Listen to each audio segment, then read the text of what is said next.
Hello बच्चों, क्या हाल चाल।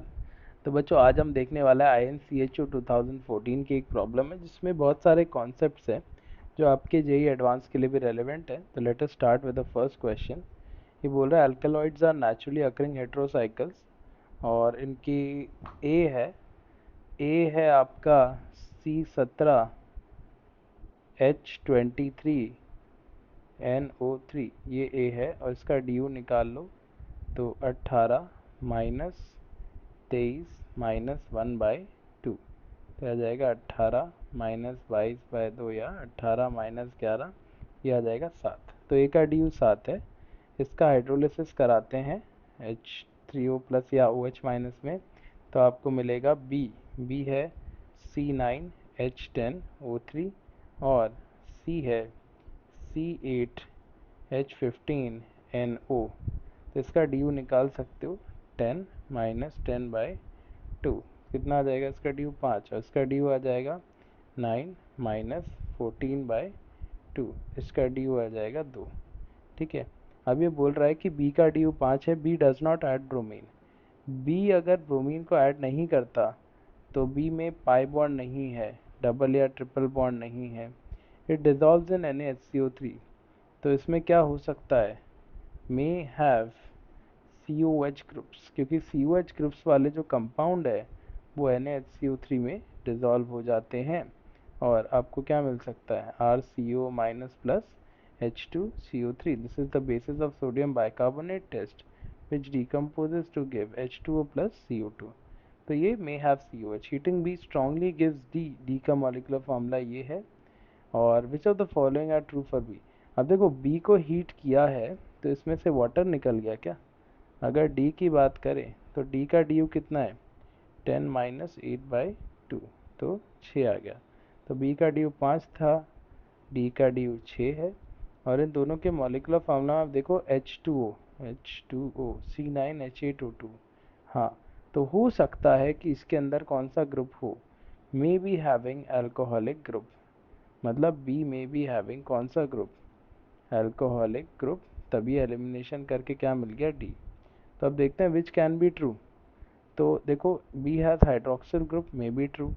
B is an olefin, olefin मतलब डबल बॉन्ड नहीं, ये नहीं है true. B has a carboxylic group, yes may be true. और B is an aromatic compound, तो बी कैन बी एरोमेटिक, क्योंकि इसके अंदर आपको क्या मिल रहा है, आपको यहाँ पर जो डी यू है वो कितना आ रहा है 5 आ रहा है। तो मे बी इसके अंदर आपके पास क्या प्रेजेंट है, बेंजीन रिंग प्रेजेंट है या एरोमेटिक कंपाउंड प्रेजेंट है। तो this also might be true. हालांकि इसको आंसर करने के लिए हमें थोड़ा सा आगे देखना पड़ेगा। ये देखो यहाँ से देखते हैं, B has been synthesised by the following sequence. तो एक बार बी इससे बनाते हैं क्योंकि क्वेश्चन का आगे का पार्ट ये है, इससे आपको बी एग्जैक्ट पता चलेगा। तो देखो अगर P H C double bond और CH3 है और इसमें आप क्या डालोगे CN माइनस, तो यहाँ क्या होगा, ये अटैक करेगा, ये ऐड होगा। तो आपको क्या मिलेगा PH COH CH3 और CN। ठीक है। और इसमें आप क्या डाल दोगे H3O प्लस, तो आपको मिलेगा PH COH CH3 और COH। अब आपने इसको हीट किया है तो इसमें एलिमिनेशन हो जाएगा और एलिमिनेशन हो जाएगा तो क्या निकल जाएगा इसके अंदर से, वाटर निकाल दोगे। ठीक है। तो आपको मिल जाएगा PH C double bond CH2 और COH, है ना। So this is what E, this is what F, this is what G। अब इसमें HBr डालोगे तो यहाँ पे एंटी एम के एडिशन हो सकता है, क्योंकि यहाँ कैटायन बनाओगे तो COH का कौन सा इफेक्ट है, -M। तो यहाँ कैटायन ना बन के यहाँ बनेगा और आपको मिल जाएगा COH। यहाँ कैटायन प्लस बनेगा, यहाँ पे Br आ जाएगा। ठीक है। और ये भी कह रहा है कि H is obtained from treatment of G with HBr in the presence of H2O2। तो अगर यहाँ पे HBr और H2O2 डालते तो इसमें मतलब पेरोक्साइड इफेक्ट होता और इसमें फ्री रेडिकल एडिशन होती। तो फ्री रेडिकल एडिशन होती तो आपको पता है उसके अंदर कौन सा प्रोडक्ट बनता है, उसके अंदर एंटी मार्कोनिकॉव प्रोडक्ट बनता है। यहाँ पर ये वाला जो प्रोडक्ट है वो आपका बन जाता है ना। तो इस केस में आप अगर देखोगे यहाँ पे तो आपके पास ये आ रहा है और ये आ रहा है, तो ये आपको पता चल गया H is also obtained on treatment of G with HBr in the presence of H2O2, that is free radical addition। ठीक है, तो ये बात तो अपन समझ ही पा रहे हैं इसके अंदर। अब इसमें थोड़ा सा और आगे देखें तो अपने को यहाँ पे क्या मिल जाएगा, अपन अगर देखें इसके अंदर तो H का आपने एक्वस NaOH डाला, दिस इज सीधे NaSN2 स्टेप, तो आपको मिलेगा PH C COH C और OH, ये मिल जाएगा। तो आपको H मिल गया। तो खैर आपको तो क्या पूछा था, बी कहाँ गया यार, बी, हाँ तो ये आपका क्या है बी। तो इसके अंदर 6 7 8 कार्बन है, नहीं 9 कार्बन है, COH ग्रुप है और OH है। तो यहाँ देखो आप इसके अंदर वापस आपके पास वही है ना, 9 कार्बन है और COH ग्रुप है और OH है, तो इसलिए ये तीनों चीज़ें क्या है, करेक्ट है। तो I hope you got it. उसके बाद अपन और बात करें इसके अंदर, तो नेक्स्ट अपन इसके अंदर देखें तो आपके पास कुछ इस तरीके का आ जाएगा, compound D on oxidation gives benzoic acid as one of the products, है ना। तो अब आपसे पूछ रहा है कि यार based on this observation the possible structure of the compound D is are. तो डी जो ऑक्सीडेशन कर रहा है, तो ये नेक्स्ट हम आ जाते हैं इसके 3.2 पे, कंपाउंड डी ऑन ऑक्सीडेशन। तो कंपाउंड डी क्या है बेटा, कंपाउंड डी है तुम्हारा C9H8O2। तो कंपाउंड डी इज C9H8O2। फिर डी यू अपन ने निकाल ही रखा है, डिग्री ऑफ अनसैचुरेशन। अच्छा, बी को हीट करने पे डी मिलता है, तो चलो बी को बना ही लेते हैं, बी तो हमने बना ही लिया था ना। बी क्या है, ये PH C COH और COH। तो PH C और COH और COH, PH C COH और COH। तो ये कंपाउंड है, इसको आप हीट करते हो तो इससे आपको क्या मिलता है, इससे आपको मिलता है कंपाउंड डी। तो देखो बी को जब हीट करोगे, बी को जब हीट करोगे तो डी मिलेगा, तो इसमें से वाटर निकाल दो, क्या निकाल दोगे, वाटर। तो क्या मिल जाएगा इसमें आपको, PH C COH C double bond CH2, है ना। देखो आप तभी डी बढ़ जाएगा, इसका डी जो है बी का कितना था 5, इसका डी कितना आ गया 6, तो ये आ गया। अब डी की बात करते हैं, डी को ऑक्सीडाइज करोगे, डी को आप क्या करोगे KMnO4 या साइड चेन ऑक्सीडेशन, तो आपको यहाँ पर क्या मिल जाएगा, आपको यहाँ पे ये ऑक्सीडाइज होके ये पूरा आपको मिल जाएगा क्या, benzoic acid, side chain oxidation है। और आपको इसके अंदर पता है कि अगर अपन बेंजीन के बगल में इस टाइप का ग्रुप लें या इस टाइप का ग्रुप लें या इस टाइप का ग्रुप लें या इस टाइप का ग्रुप लें या इस टाइप का ग्रुप लें, है ना, या इस टाइप का ग्रुप लें, ये सारे ग्रुप लें except tert butyl, except tert butyl, तो इन सबको ये सीधे ऑक्सीडाइज कर देता है किस में, PH और COOH में। क्या ये बात क्लियर हो गई। तो बेंजोइक एसिड मिल जाता है इसमें। Based on this observation the possible structures for compound D R, तो इसमें क्या बन जाएगा, ये देखो ये तो डी पॉसिबल ही है, ये तो है ही। दूसरा, क्या ये डी का पॉसिबल स्ट्रक्चर था क्या, तो इसमें है ना कार्बन देखो 6 7 8, 6 7 8 9, 6 7 8 9, ये भी हो सकता था अगर आपको एग्जैक्ट स्ट्रक्चर ना पता होता, आपको क्या लिए पता होता कि ये कंपाउंड इस फॉर्मूले को रखता है, C9H8O2 का फॉर्मूला रखता है ना डी, और आपको डायरेक्टली पूछता कि यार वो ऑक्सीडेशन पे बेंजोइक एसिड देता है और कुछ नहीं पता होता, तो this could have been the possible structure, assuming कि आपने 3.3 नहीं पढ़ा होता। 3.3 पढ़ा है तो एग्जैक्ट स्ट्रक्चर तो यही है। पॉसिबल स्ट्रक्चर में ऐसा कौन सा है जिस फॉर्मूले में हो और बेंजोइक एसिड दे दे, तो ए भी हो सकता है, क्या भी हो सकता है, बी भी हो सकता है, ये वाला नहीं हो सकता क्योंकि यहाँ पे क्या आएगा साइड चेन ऑक्सीडेशन में, ऊपर तो COH है नीचे भी COH है, तो ये डाई बेंजोइक एसिड हो गया। और चौथे वाले में 6 7 8 9, चौथे वाले को अगर आप देखोगे तो शायद इसका फॉर्मूला ही मैच नहीं करेगा। डी को देखो CCCOH, तो इसका DU कितना है 4, तो रिंग का हो गया 5, इसका DU 5 है, जबकि एक्चुअली जो आपका डी था, जो आपका डी था, इसका DU कितना है, इसका DU आपका 6 आ रहा था, है ना, इसका DU आपका देखो 6 आ रहा था इस वाले का। 5, 4, 5 और 6। तो इसलिए डी नहीं हो सकता, तो इसलिए इसका जो करेक्ट आंसर होगा वो क्या ही होगा, इसका करेक्ट आंसर होगा ए और बी। तो मुझे उम्मीद है आपको समझ आया होगा। सबसे पहला अपन ने 3.1 किया, अब 3.2 किया, 3.3 अपन ने सॉल्व कर ही लिया। अब ये कह रहा है structure elucidation of an alkaloid makes use of several chemical and physical method. इसमें एक है हॉफमैन एग्जॉस्टिव मिथाइलेशन, और ये बता रहा है आपको। तो ये एक इसका हॉफमैन एग्जॉस्टिव मिथाइलेशन का बेटा पैटर्न क्या है मैं आपको बताता हूँ, एग्जाम्पल दे रहा हूँ। जैसे CH3 CH2 NH2 है, और इसमें आपने क्या डाल दिया CH3I, तो ये क्या करेगा SN2 कराएगा, इसको भगा देगा, तो आपको मिलेगा CH3 CH2 NH और CH3, है ना। N N बॉन्ड बनाएगा, I हट गया, N पे प्लस आएगा, एक H प्लस हटा दो, ये आ गया। दोबारा CH3I से क्या करेगा, ये रिएक्ट करेगा, तो आपको मिलेगा CCNCH, और यहाँ पर क्या आएगा C, ये। अब उसके बाद यहाँ पर जब आप फिर से करते हो, यहाँ पर 2 C आ गए और एक H आ गया, तो यहाँ से क्या निकाल देगा ये H प्लस, तो आपको मिलेगा CCN C और C। अब फिर से अगर मैं डालता हूँ CH3I, तो क्या करेगा ये SN2 कराएगा, और आपको मिलेगा CCN CC और C प्लस।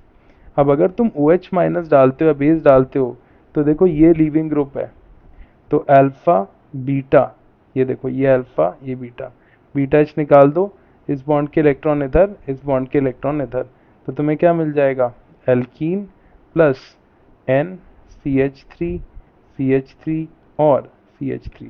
तो इस केस में आपको हॉफमैन एग्जॉस्टिव मिथाइलेशन का पैटर्न है। अब वो कह रहा है compound C does not decolourise bromine water on treatment with concentrated H2SO4 gives J. Hoffman exhaustive methylation of J gives 135 cycloheptatriene। तो Hoffman exhaustive methylation of J जो है वो आपको देना चाहिए 135, ये इस तरीके से 135 cycloheptatriene। The possible structures of the compound C is R। तो यहाँ देखो सी ब्रोमीन को डीकलराइज नहीं करता, HCl में डिजॉल्व हो जाता है, तो सी के अंदर क्या हो सकता है, सी के अंदर बेसिक ग्रुप हो सकता है।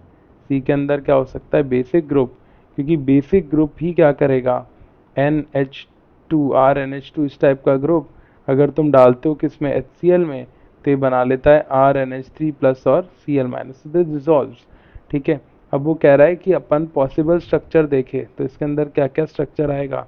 तो देखो सबसे पहला ये लिया आपने, और अपन इसको अब सारे स्ट्रक्चर को देखते हैं, ऐसा कौन सा स्ट्रक्चर लूँ। जैसे फर्स्ट ये ले लो, अब ये आएगा 1 2 3 4 5 6 7, तो आप एक 7 मेंबर रिंग बना दो, 2 3 4 5 6 7, ये बनाया। और इसमें अगर मैं इसको 1 ले रहा हूँ, तो 1 2 3, 3 पर मेरे पास है N CH3, और ये 1 2 3 4 पे क्या प्रेजेंट है OH 4 5 6 7। ठीक है।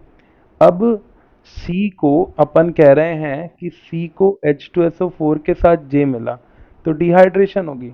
अगर तुम इसको किससे रिएक्ट कराते हो, कॉन्सेंट्रेटेड H2SO4 पे, तो H2O रिलीज एलिमिनेट होगा, और यहाँ से नहीं होगा क्योंकि ब्रिजहेड पे डबल बॉन्ड मत लगाना, मुश्किल है ना, मतलब अनस्टेबल है काफ़ी। तो यहाँ से क्या होगा N Me ये, और यहाँ से पानी हट गया, तो यहाँ पर आ गए तुम। ठीक है। अब फिर कह रहा है हॉफमैन्स एग्जॉस्टिव मिथाइलेशन, अगर तुम इसमें क्या डालते हो CH3I या जो भी CH3 कंपाउंड, तो ये SN2 कराएगा, और आपको क्या मिलेगा 1 2 3 4 5 6, तो N Me ये मिल गया और ये आ गया। और फिर आप अगर इसका एलिमिनेशन कराओगे OH माइनस का, तो अब देखो इसमें आप क्या करा सकते हो, यहाँ पर ये अल्फा ये बीटा, इस बॉन्ड के इलेक्ट्रॉन इधर, नाइट्रोजन के इलेक्ट्रॉन उसे वापस, तो इसके अंदर आपको क्या मिलेगा, देखो इस तरीके से ये मिल गया, यहाँ पर क्या मिल गया N Me और Me, और यहाँ पर क्या आ गया डबल बॉन्ड। उसके बाद फिर से आप क्या डालोगे CH3I, तो फिर से क्या होगा इस केस में, यहाँ पर यह आ जाएगा 1 2, फिर N Me और एमी। एन पे प्लस आ गया। अब देखो अल्फा बीटा, बीटा से क्या डालोगे, हाइड्रोजन हटा दो, OH माइनस डेल्टा, इस बॉन्ड के इलेक्ट्रॉन इधर और एन के इलेक्ट्रॉन इधर। तो क्या इस वाले से है ना तुम्हें ये मिल सकता है? तो हाँ बिल्कुल मिल सकता है। तो ये ए हो सकता है, ए कैन बी पॉसिबल। उसी तरह अब तुम स्टार्ट करो सेकंड वाला बी। तो बी वाला देखो, सारों का एनालिसिस करो कि ऐसे कौन कौन से कंपाउंड है, ये देखो बी बना रहा हूँ, जो साइक्लोहेप्टाट्राइन दे सकते हैं। तो यहाँ OH हो गया और 1 2 3 OH, 1 2 3 ये हो गया। और यहाँ पर क्या दे रखा है, NCH3 और CH3। ठीक है। अब क्या होगा, अगर H2SO4 डालोगे, बी ऑप्शन चेक कर रहा हूँ, तो यहाँ से क्या निकाल दोगे तुम, यहाँ से निकाल दोगे OH, ये आ गया। और आपको मिला N, Me और ये।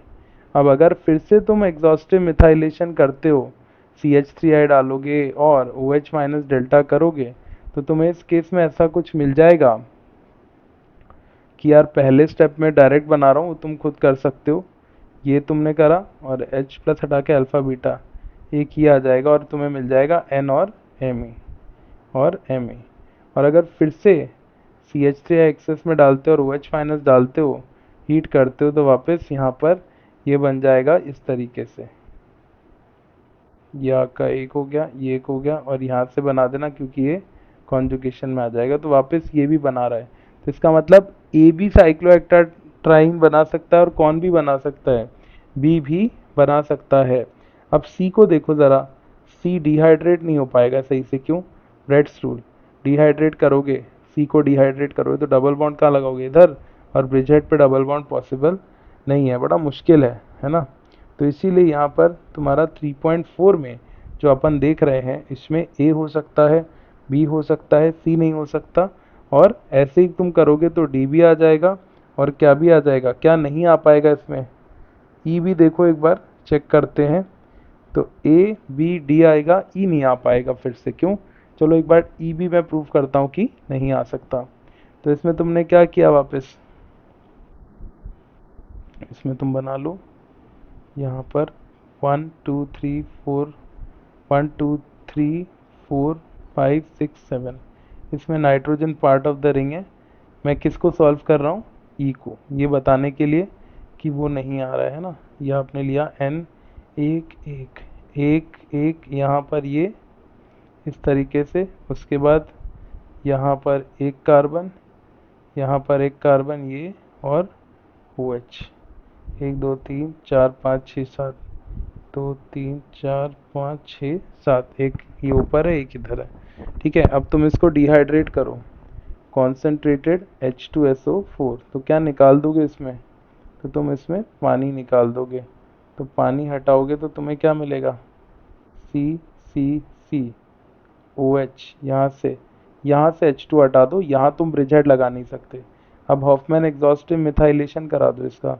तो जब तुम ये कराओगे इस तरीके से, तो N आएगा और क्या आएगा, Me और Me। अगर आपने क्या ले लिया, CH3I, ये आ गए। उसके बाद OH माइनस डालो, तो OH माइनस है ना, या एलिमिनेशन तुम करा नहीं पाओगे। देखो रीज़न, अल्फा बीटा, इस बॉन्ड के इलेक्ट्रॉन इधर, इस बॉन्ड के इलेक्ट्रॉन इधर, तो ये कंपाउंड है ना बड़ा अनस्टेबल सा हो जाएगा। मैं तुम्हें कारण बताता हूँ क्यों। इसके अंदर आप देखो ये ऐसे हो जाएगा, 1 2 ये, और यहाँ पर ये। तो वापस आप देख सकते हो इसके अंदर, नहीं खैर इतना अनस्टेबल नहीं है ये, ठीक है यार, यहाँ से हटाओगे, यहाँ से हट गया, तो ये ब्रिजहेड बचा नहीं। ठीक है, तो ये पॉसिबल आपका हो सकता है। अब फिर से अगर तुम एग्जॉस्टिव मेथाइलेशन कराओगे, तुमने क्या डाल दिया, CH3I एक्सेस में डाल दिया, तो तुम्हें फिर ये मिल जाएगा। एक सेकेंड यार, इसको चार्ज पे लगा रहा हूँ। तो तुमने अगर CH3I डाल दिया, तो फिर से क्या होगा, N, Me और Me, ये मिल जाएगा यहाँ पर। फिर ये आ गया, फिर ये आ गया, और ये, और फिर अल्फा बीटा करोगे, OH माइनस डालोगे, तो इस बॉन्ड के इलेक्ट्रॉन इधर, इस बॉन्ड के इलेक्ट्रॉन इधर, तो तुम्हें क्या मिलेगा, तुम्हें ऐसा कुछ मिलेगा। देखो 1 2 3, तो ये साइक्लोहेक्टाट्राइन तो नहीं है, तो इसका आंसर क्या हो गया इसका आंसर, ए बी और डी हो गया। अब उसके बाद आते हैं compound C on controlled oxidation gives the compound K which gives the yellow PPT with 2,4 DNP. तो सी है ना, अगर आपका जो भी स्ट्रक्चर है इसमें अगर आप क्या डालते हो कंट्रोल्ड ऑक्सीडेशन, तो कीटोन आया होगा जो कि 2,4 डीएनपी दे रहा है। कीटोन या एल्डिहाइड, एल्डिहाइड तो उसमें दिख नहीं रहा स्ट्रक्चर्स में। और फिर ये रिएक्ट करता है टू इक्विवेलेंट्स ऑफ बेंजल्डिहाइड। तो बेसिकली कौन सी रिएक्शन है, एग्जांपल दे रहा हूँ, अगर R C H two R इस टाइप का एक कंपाउंड है और तुमने क्या लिया, P H C H O और पी एच और सी एच ओ, तो जब तुम ओ एच माइनस डालोगे तो यहाँ एनायन बनाओ, यहाँ एनायन बनाओ, इस पर अटैक कराओ, तो आर सी पे माइनस सी डबल बॉन्ड हो, फिर सी पे माइनस, मतलब ये समझाने के लिए कर रहा हूँ, फिर यहाँ पर P H C double bond over H, और यहाँ पर फिर C double bond over H, और यहाँ पर क्या आ जाएगा पी एच, ये इधर अटैक करेगा इधर अटैक करेगा, क्या मिल जाएगा तुम्हें, R C C double bond O C R, यहाँ क्या मिल जाएगा C O H P H, यहाँ पे सी पी एच और ओ एच, और हीट करोगे तो इवन सी बी रिएक्शन से तुम्हें ऐसा कुछ मिल जाएगा, C R double bond C P H double bond C P H, है ना। तो अब तुम इसमें देखो कि इस बेसिस पर जो सी का स्ट्रक्चर है वो ऑब्जर्वेशंस के बेस पे क्या हो सकता है। तो देखो सी के पास है ना दो अल्फा हाइड्रोजन होने चाहिए दोनों तरफ, है ना, और अगर सिमेट्रिक है तो और बेटर है। तो चलो देखते हैं ए हो सकता है क्या, तो इस केस में ए तो नहीं हो सकता क्योंकि तुम ऑक्सीडाइज करोगे तो डबल बॉन्ड आएगा, तो यहाँ से तो अल्फा एच निकल जाएगा पर ब्रिजेट से अल्फा एच नहीं निकलेगा। देखो मैं तुम्हें करके बताता हूँ, अगर तुम है ना इसको सी लेते हो और इसका ऑक्सीडेशन कराते हो, एक दो तीन, यहाँ पर फिर चार, यहाँ एन एम ई और यहाँ पर फिर एक, यहाँ पर ये और ये, तो अगर तुम इसका ऑक्सीडेशन कराते हो ना तो ये किस में चेंज आएगा, डबल बॉन्ड हो, पर यहाँ से अल्फा एच निकल जाएगा, यहाँ से नहीं निकलेगा। तो इस रिएक्शन में देखो दोनों साइड से निकलना चाहिए, तो इसको हटा दो, इसको हटा दो। नेक्स्ट ये पॉसिबल है क्या, हाँ ये पॉसिबल है, कैसे मैं तुम्हें बताता हूँ। अगर तुमने इसको लिया, यार ये तुमने ऐसे करा एन एम ई, ये लिया और एक दो, हाँ ठीक है एक दो ये, और यहाँ पर आपने लिया ओ एच, तो ऑक्सीडाइज करा तो आपको क्या मिलेगा, ऑक्सीडाइज करा तो आपको ये मिल जाएगा एन और M E double bond O, ये मिलेगा। और इस केस के अंदर क्या होगा, अब तुम इस केस के अंदर देखो, जब तुम ये डालोगे तो यहाँ से अल्फा एच निकलेगा और यहाँ से अल्फा एच निकलेगा, और ये किससे रिएक्ट कर सकता है, पी एच और सी एच ओ से। तो देखो क्या इस टाइप का मिल जाएगा क्या तुम्हें, C O H P H और C O H P H, aldol reaction करके और एलिमिनेशन कराओगे तो तुम्हें ऐसा कुछ मिलेगा, ये देखो N M E double bond O और double bond C P H double bond C और पी एच इवन सी करा के, तो दिस इज पॉसिबल। बी सही बैठ रहा है इसमें, बी सही बैठ रहा है, और उसके बाद डी सी भी सही नहीं बैठेगा, क्यों, क्योंकि सी में भी है ना अल्फा एच निकलेगा ही नहीं। अल्फा एच क्यों नहीं निकलेगा, क्योंकि यहाँ ब्रिज हेड है, ऑक्सीडाइज कराओगे इसको सी डबल बॉन्ड ओ में, और सी डबल बॉन्ड ओ में ऑक्सीडाइज कराओगे, तो इस केस में आपका क्या होगा, इस केस में आपने सपोज ऑक्सीडाइज करा है, यहाँ से अल्फा एच निकल नहीं पाएगा, रीज़न ये स्टेबलाइज ही नहीं हो पा रहा है, यहाँ रेजोनेंस नहीं हो पाएगा। तो अगर अपन इसकी बात करें, जो अपन 3.5 देख रहे हैं इसमें अभी तक बी आ रहा है, सी नहीं आ रहा, डी आ सकता है क्या, हाँ आ सकता है। इसको ऑक्सीडाइज करोगे सी डबल बॉन्ड हो, यहाँ से आप H plus O H minus निकालो और इसका किस पे एडिशन करा दो, पी एच और सी एच ओ पे, तो ये हो सकता है, डी भी हो सकता है। ये नहीं हो सकता, ऑक्सीडाइज कराओगे सी डबल बॉन्ड हो, यहाँ से H प्लस ओ एच निकाल लेगा, H प्लस क्या नहीं, यहाँ से ही निकाल पाएगा, यहाँ का अल्फा एच ढंग से टॉटोमराइज या इनॉल माइनस बना ही नहीं पाएगा, H प्लस निकल ही नहीं पाएगा, क्योंकि ये ब्रिज हेड पोजिशन पे रेजोनेंस नहीं हो पाता। रेजोनेंस कराओगे तो यहाँ पर कौन सा कैरेक्टर आएगा, एग्जाम्पल दे रहा हूँ भाई, ये वाला है ना, ये H प्लस नहीं निकल पाता, क्यों नहीं निकल पाता, इसका रीज़न ये है कि जब तुम ये निकाल दोगे ना इसमें, तो यहाँ माइनस आ जाएगा, और इस माइनस को तुम क्या नहीं करा पाओगे, इस पर रेजोनेंस नहीं करा पाओगे सही से। क्यों? ये स्ट्रक्चर वैलिड ही नहीं है। तो वही चीज़ मैं यहाँ कहना चाह रहा हूँ। तो आंसर होगा ओनली क्या, बी एंड डी। उसके बाद right the number of chiral atoms in A and be in 3.5। 3.5 का ए एंड बी में कायरल एटम बता दो। तो यार कायरल एटम देखो, इसमें एक ये हो गया, दो ये हो गया, तीन ये हो गया, चार ये हो गया। तो चार होने चाहिए इसमें। ये अमीन को फ्लिपिंग में जोर आएगा, इसलिए मैं इसको भी काउंट कर रहा हूँ। जैसे इन्वर्जन के कारण मैं इसको इग्नोर नहीं कर रहा, इसमें इन्वर्जन कम होगा बहुत, क्योंकि यहाँ पे ये रिंग का पार्ट है तो मुश्किल है फ्लिपिंग। तो चार कायरल एटम ही होगा। इसमें भी कितने हो गए, एक, दो, तीन। ये कायरल नहीं है क्योंकि 1 2 और 1 2 ये कायरल नहीं है, दोनों साइड से सेम बैठ रहा है इसका। तो इसका 4 हो गया और इसका 3 हो गया। तो I hope you got this problem 3.6। काफ़ी सारी चीज़ें हमने करी इसके अंदर, है ना। हमने हॉफमैन एलिमिनेशन सीखा, हमने इसके अंदर एल्डोल रिएक्शन सीखा, हमने यहाँ कुछ रिएक्शन पाथवेज की बात की, है ना। और मुझे उम्मीद है आपको इस क्वेश्चन में मज़ा आया होगा। मैं ऐसे और क्वेश्चन आपके लेके आता रहूँगा। Take care and bye bye.